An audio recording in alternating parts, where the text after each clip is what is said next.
In the shadows of our society, monsters are born, not made. So commences the chilling tale of Daniel Camargo, a name that would eventually become a living nightmare for many. Born amidst the tumultuous landscape of Colombia, young Camargo's life was anything but normal. His early years, scarred by the cruel and unusual relationship with his stepmother, a woman who substituted love with torment and abuse. This warped maternal presence shaped Camargo, embedding a darkness within him that was yet to be understood. As the years wore on, his innocence began to wither away, replaced by a disturbing curiosity. A curiosity that eventually gave birth to devious behaviors. Camargo's first theft was at a local convenience store where he stole a pack of cigarettes. His audacious act escalated over time into more daring shoplifting stints. He was known to easily sneak into local bakeries and freshly baked goods right under the storekeepers' noses. Soon, petty theft turned into small-time hustles.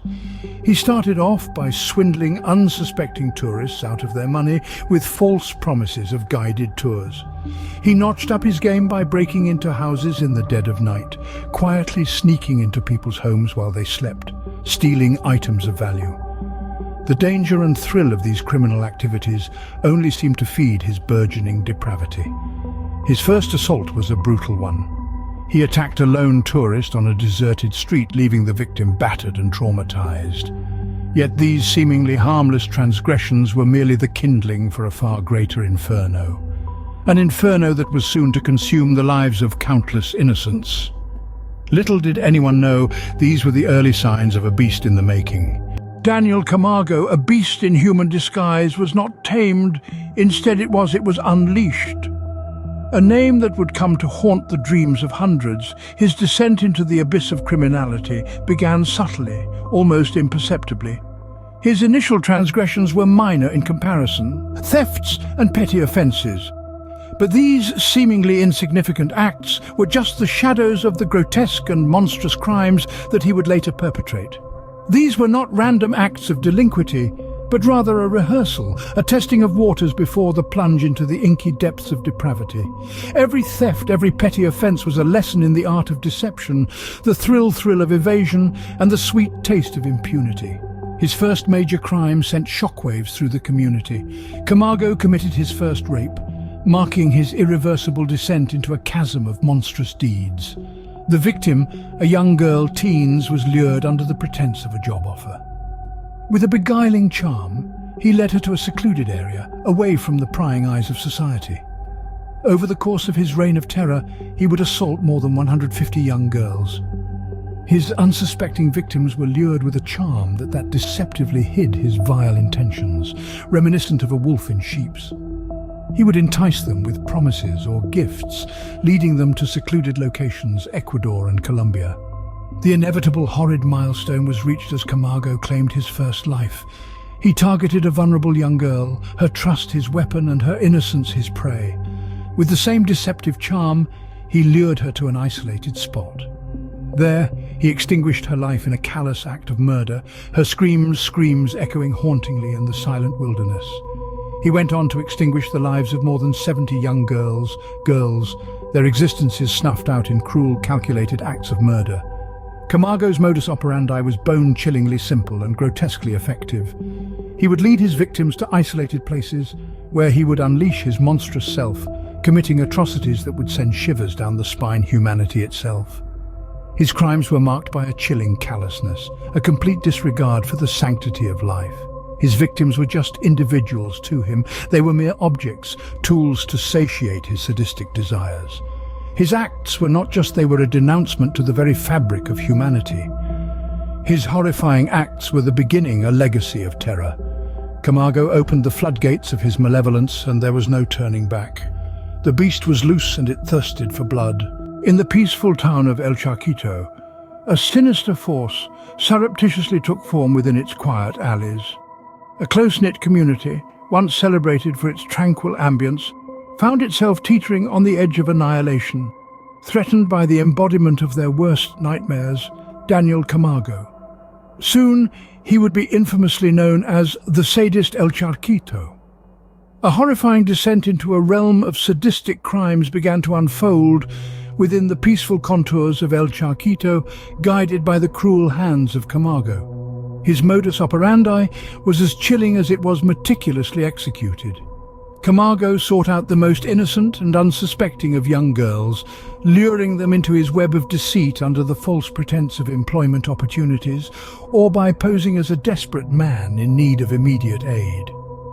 Once he managed to isolate them, he would unleash his horrendous acts of violence upon his helpless victims. Each hapless soul discovered later bore the terrifying stamp of his disturbing signature, a testament to his reign of terror that struck fear into the hearts of El Charquito's residents. While estimates of his grim tally during this period vary, some speculate a horrifying count of over 70 girls, with others suggesting the number could stretch an incredulous 150. Regardless of the exact figure, it is irrefutable that Camargo's reign of terror inflicted a deep and lasting wound on the spirit of El Charquito. The once calm and serene community was now crippled by an all-consuming fear. Parents became fiercely protective of their daughters, their vigilance born from an unimaginable terror. The streets that were once lively and secure were transformed into chilling reminders of the lurking predator in their midst. The shadows of El Charquito grew darker, reverberating with the silent dread of its inhabitants. Law enforcement agencies were left perplexed by the audacity of Camargo's crimes, and his ability to evade capture sent shockwaves through the ranks of the police. In their scramble for any shred of evidence, they found themselves grappling with an intangible phantom, a sadistic spectre that struck with shocking unpredictability. The epithet, the Sadist of El Charquito, wasn't casually attributed. It was a title painstakingly earned through a gruesome campaign of terror and violence. Daniel Camargo was more than just a man. He was a living nightmare that held an entire town under his sadistic influence. El Charquito found itself ensnared by a monster lurking among them. Through the eyes of its petrified citizens, the town would never regain its former tranquility. The scars left by Camargo's reign of terror were indelible, a chilling reminder of the beast that once stalked their streets. Even the most cunning of monsters can stumble. Such is the narrative of Daniel Camargo, whose stumble came in the form of his first capture.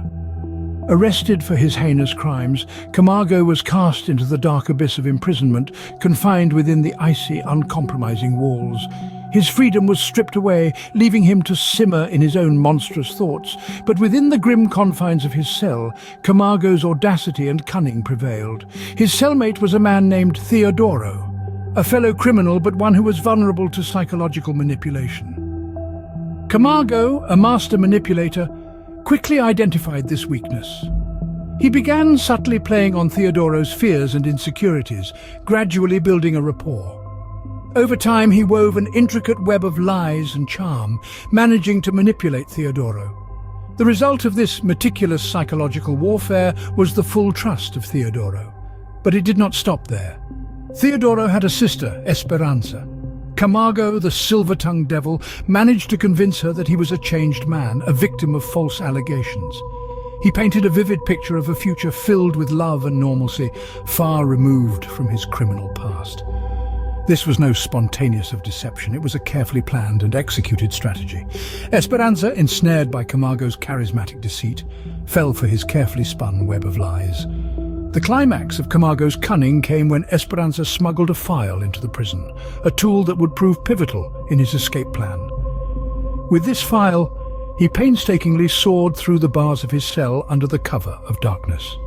His daring escape was a testament to his audacity and belief in his untouchability. He slipped away, leaving the authorities grappling with his cold trail.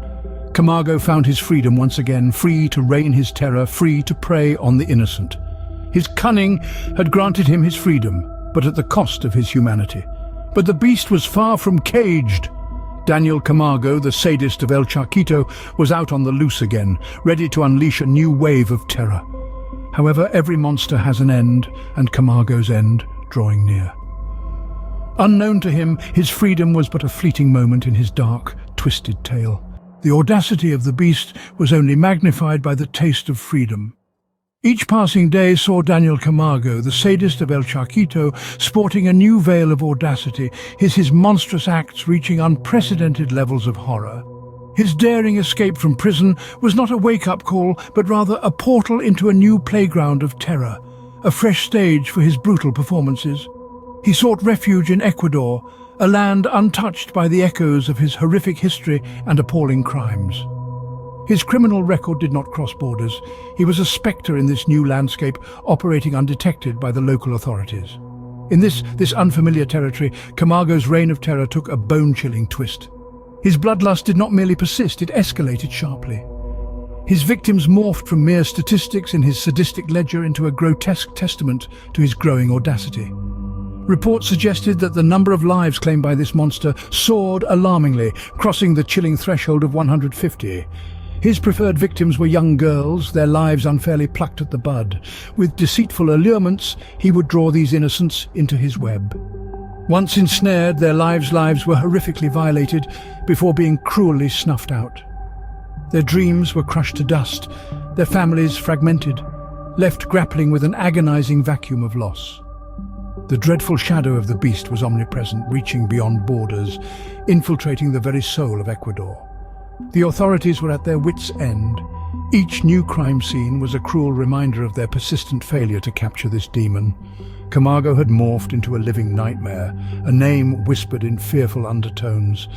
Yet the people clung desperately to hope, fervently praying for the day this beast would be caged. The authorities vowed to exhaust every resource at their disposal to bring this monster to justice. For now, however, Camargo roamed unrestrained, his reign of terror ongoing. The shadow of the beast stretched across borders. The reign of the sadist of El Charquito was far from over. The unfolding telltale of Daniel Camargo served as a cold reminder of the abysmal darkness that can lurk in the heart of man. Every reign of terror has its inevitable end, and it was no different for the sadistic predator of El Charquito, Daniel Camargo. For years, Camargo expertly evaded the grasp of the law, slipping through the fingers of justice. However, his luck finally ran out, and the relentless law enforcement closed on him. In an operation planned to the last detail, the officers managed to corner Camargo in what was once his safe haven. He had no shadows left to hide in. His gruesome actions were finally laid bare for the world to see. The revelation of his abhorrent deeds sent ripples of horror through society, a bone-chilling reminder of the potential darkness lurking amongst us. The news broadcasts and newspaper headlines were filled with stories of Camargo's monstrous acts, leaving an indelible mark on the psyche. Yet, amongst the shock and horror, there was a tangible sense of relief that washed over the communities he had terrorized. A collective exhale could be heard as the news of his capture spread. The nightmarish monster, their living fear, was finally behind bars. His reign of terror was abruptly, decisively ended. Camargo's sentencing was a spectacle in itself. The court handed down a life imprisonment sentence, a punishment fitting for his heinous crimes. But it was more than just a sentence. It was a powerful statement. A solemn vow to the victims and their families that justice, though it may have been delayed, would not be denied. An assurance that the beast was finally silenced, his reign of terror forever ended. Deceptive in nature, monsters live among us concealed behind a facade of ordinariness. They walk unrecognized in our everyday lives, their monstrous instincts cloaked under the guise of normality. Daniel Camargo embodied this disturbing reality. A diabolical monster with a seemingly insatiable hunger for violence, Camargo seamlessly blended into society, effectively concealing his malevolent intentions. His reign of terror left a devastating impact, inflicting irrevocable pain and suffering. His victims, their families and their communities bear the scars, forever marked by his abhorrent deeds. In the aftermath of his reign of terror, the resilience of the human spirit came to the fore. The victims, their families, and the wider community banded together, seeking solace in each other, striving to heal and rebuilding their lives from the rubble left by Camargo's actions. These events underscore the importance of collective vigilance. We must all be alert to the potential dangers lurking among us, ready to act to safeguard ourselves and those dear to us. Camargo's tale serves as a stark reminder of the necessity of community vigilance. It is through joint vigilance, through recognizing and acting upon signs of potential malevolence, that we can hope to prevent such atrocities from recurring. Stay alert, maintain safety, and always bear in mind, the darkness is never as distant we might imagine. Until we meet again, sleep with one eye open. Behind the monster, there lay a trail of unspeakable horrors. Daniel, a name that will eternally resonate in the annals of criminal history as a portrayal of pure evil. The trial proceedings detailed his crimes with precision, reflecting his sadistic nature. The heart-wrenching testimonies of the survivors, the brave souls who lived to narrate their experiences, added a bone-chilling reality to the courtroom. Their words painted a grim image that made everyone present shudder. The court was presented with a plethora of indisputable evidence, each piece depicting Camargo as a man who was devoid of empathy or remorse. The prosecution built a rock-solid case, painstakingly weaving together each of Camargo's heinous acts. Their unwavering resolve to bring this monster to justice made the courtroom atmosphere palpable. The defense, on the other hand, made desperate attempts to humanize the beast that was Camargo. Their futile efforts to paint him in a sympathetic light were drowned out by the weight of the horrifying testimonies and the undeniable evidence. Their attempts struck a discordant note in the otherwise unanimous condemnation of Camargo's atrocities. In the end, justice was served, albeit delayed. The gavel fell, declaring Camargo guilty, thus the end of his reign of terror. The memory of his heinous deeds, however, left scars on the victims and etched a painful reminder of the monsters that can lurk within our society.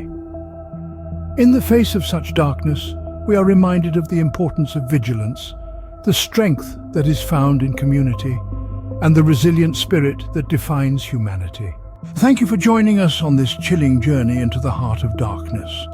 If you're as fascinated by the complexities of true crime as we are, don't forget to follow us for more deep dives into the most notorious cases in history. In the wake of such a harrowing tale as Camargo's, it's crucial to remember the importance of community vigilance. By staying alert and looking out for each other, we can help to deter such horrors from happening again. The strength of our society lies in our unity, our compassion, and our relentless pursuit of justice. So stay safe, stay vigilant, and remember, knowledge is power. Until next time, this is the faceless voice of truth, signing off.